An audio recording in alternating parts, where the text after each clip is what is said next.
శాస్త్రం స్వామి దగ్గర విని నేను నాస్తికుడిని చేసుకుంటానా? నో, నువ్వు ఎవరికైనా చేసుకుంటా, కానీ నాస్తికుడిని మాత్రం నేను చేసుకున్నానా? అయినా వాడు నాస్తికుడే నీకెవరు చెప్పారే?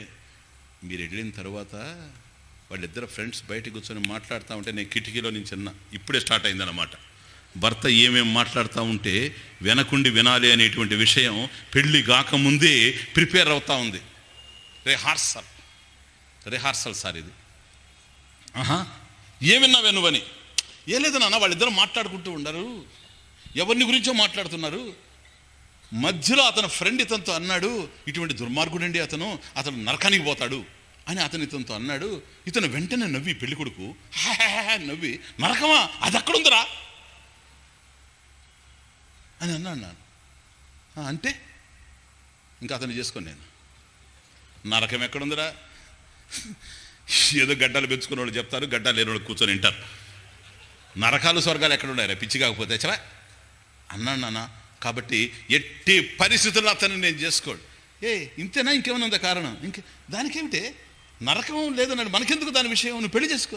నో, మరి నరకం కదా వాడు లేదన్నది, వాడు నాస్తికుడు నువ్వు ఎట్లా చెప్తావని. భలేవాడు నాన్న నువ్వు. నరకం ఎప్పుడైతే లేదంటున్నాడో, ఏమై చూడండి, నరకం ఎప్పుడైతే లేదంటున్నాడో స్వర్గం కూడా లేదంటున్నాడు. అవును, స్వర్గం నరకం ఎప్పుడైతే లేదంటున్నాడో కర్మలు లేవంటున్నాడు అని అర్థం. అదేంటి? కర్మ ఫలమే కదా స్వర్గం కానీ నరకం కానీ. చెడు చేస్తే నరకానికి పోతాడు, మంచి చేస్తే స్వర్గానికి పోతాడు. కాబట్టి కర్మ ఫలాలు లేవని అర్థం. కర్మఫల ప్రదాత ఎవరు నాన్న?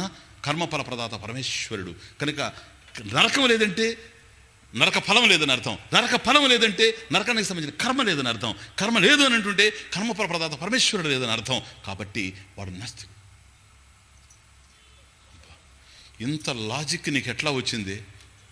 అబ్బా, ఏమే 18 సంవత్సరాలు లేవు నీకు, ఎంత చెప్తున్నావే ఇదంతా చైన్ లాగా అంటే? ఇదంతా మేము స్వామీజీ దగ్గర నేర్చుకున్నది కదా ఆయన, ఆచరించింది ఏమి లేదు. కానీ స్వామీజీ దగ్గర మేము విన్నదంతా ఇదే కదా ఈ 20 సంవత్సరాలు 30 సంవత్సరాలు. అయితే ఇప్పుడు ఏంటో నువ్వు చెప్పేది?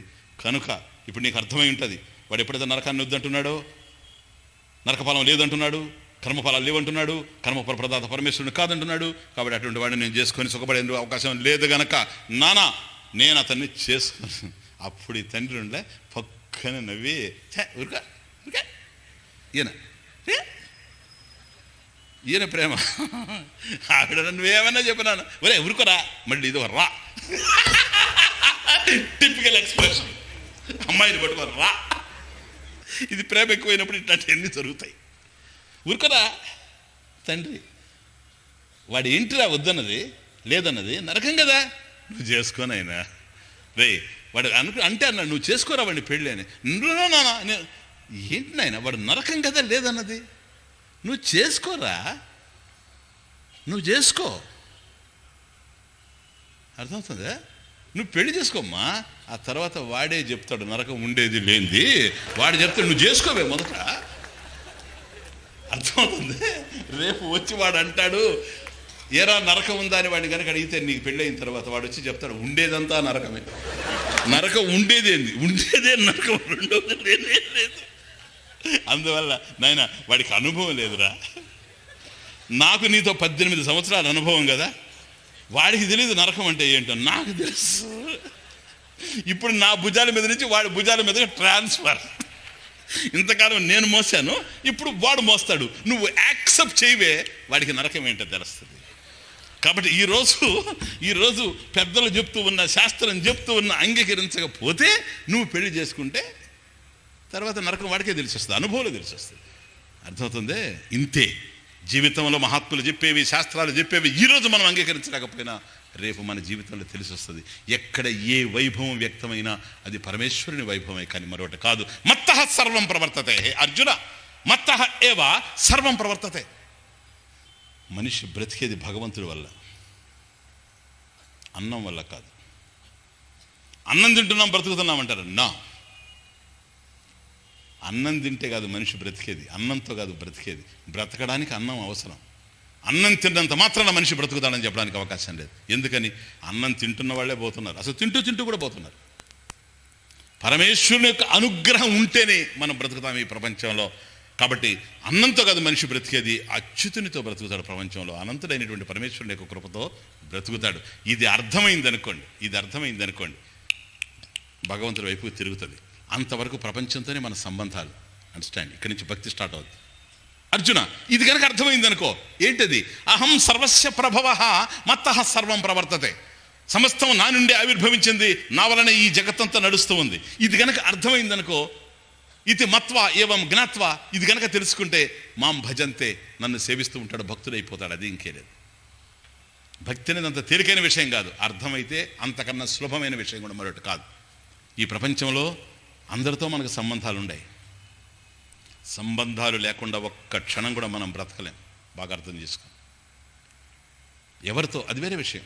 తండ్రితో కావచ్చు, తల్లితో కావచ్చు, భర్తతో కావచ్చు, భార్యతో కావచ్చు, బిడ్డలతో కావచ్చు, స్నేహితులతో కావచ్చు, ఫ్రెండ్తో, ఎవరైనా సరే సంబంధం లేకుండా, ఇతరులతో మనం సంబంధం లేకుండా ఒక్క క్షణం కూడా ఈ ప్రపంచంలో జీవించలేం. కానీ విచిత్రం ఏమిటంటే, ఏ సంబంధమైనా సంతాపాన్ని కలిగిస్తుంది, ఘర్షణను కలిగిస్తుంది. ఇదొక్కటి మనం అర్థం చేసుకోవాలి.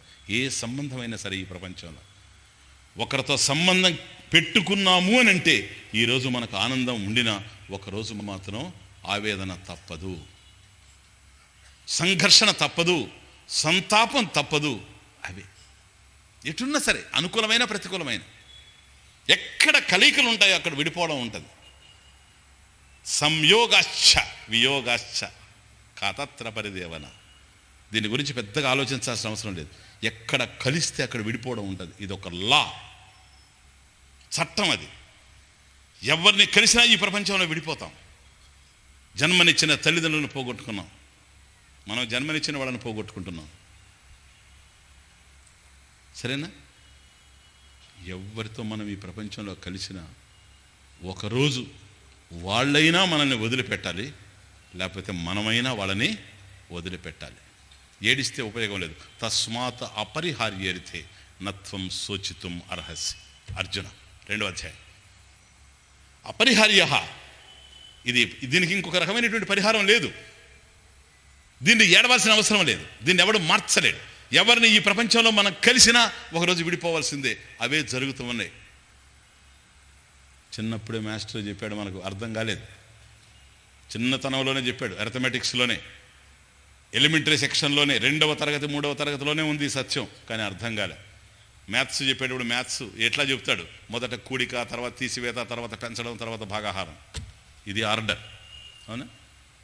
మొదట కూడిక, తర్వాత తీసివేత, మొదట కూడిక, తర్వాత తీసివేత. ఇది అప్పుడే అర్థమై ఉంటే బాగుండేది. అర్థం కాల. ఎవరిని కలిసినా ఈ ప్రపంచంలో విడిపోవడమే. కాబట్టి వాళ్ళు మంచి చెడు అనేది కాదు.